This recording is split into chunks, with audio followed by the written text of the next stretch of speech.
Well, joining me now, Director of UK and Changing Europe, Professor Anand Menon. Thank you very much. Good to see you.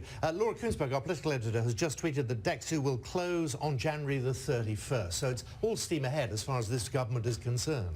Yeah, I mean, the obvious thing to say is what a difference a majority makes, because I think, you know, it's been so long since we've seen an effective majority government that for the first few months of this one, I think we'll just sit there going, wow, they're getting things done. There's no dissension on the back benches. He is in a very, very strong position, and one of the things about this idea of getting rid of DExEU, I think, is you're going to centralise the Brexit negotiations in some kind of super department, and that you can be sure that the Prime Minister will be keeping a very close eye on it.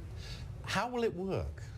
Well, I think, I mean, you know, as always, the devil is in the detail. I think what we're doing is collapsing two functions, the function of negotiating trade and the function of negotiating exit. Now, of course, the exit has been negotiated. There are some preparations still to be put in place. So the plan will be, I think, to keep some of the people from DExEU and to point them towards the forthcoming negotiations with the European Union, which will start on the day we leave. Because remember, at that point, we have 11 months, according to the Prime Minister's own deadline, to get a trade deal sorted and approved before we leave what is called the transition period. Just interesting that the visa issue, doctors, nurses will get priority. This was very much what we were expecting to see.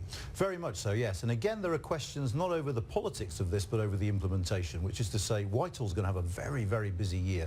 And whether the Home Office has the ability to put this system in place so we're comfortable at the end of the year saying, OK, go, we can start this now, remains to be seen, I think. Just in terms of how the timing works, January the 31st now seems pretty much to be set in stone. A lot of scepticism as to whether the trade talks can be completed in time by the end of the year. Is there a sense that the government has sort of tied its hand behind its back here by saying, well, we'll try and, in law, that we will have this done? Well, yes and no. I mean, the government wants to give the impression it's tied its hands behind its back, but of course they could pass a one-line bill saying we are now allowed to extend transition whenever they want. So in that sense, it's more sort of gesture politics than anything else. But yes, by saying in black and white in their manifesto, we will not extend transition, the government has constrained itself. And now we know if we're going to ask for an extension transition, we've got to do it by the end of June. If not, then December the 31st is our new deadline for Brexit, by which time we either have a trade deal or transition ends and we end up trading on WTO terms. Just wondering about the argument over Scottish independence. Of course, the SNP in Scotland very firmly saying, and Nicola Sturgeon, the First Minister this morning, reiterating an unarguable case in her view for a second IndyRef.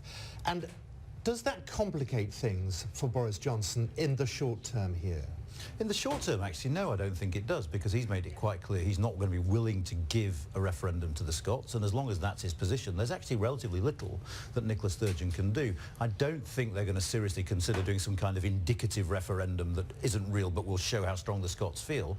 I think what the SNP are going to try and do over the next year, they have elections in 2021, remember, in Holyrood, is work towards those elections, play the politics of grievance, say, look, we did really well in the election here. The British government isn't giving us your democratic right to have another say. Use that to build up a head of steam for those elections in 2021. If the SNP get a good result, then they'll come back with a redoubled force and say, now we have a mandate you can't deny. It's also worth saying in parentheses that the trial of the former leader of the SNP starts in January, and that could have a bearing on all this as well. Always good to see you. And you. Have a good Christmas. Thank you very much.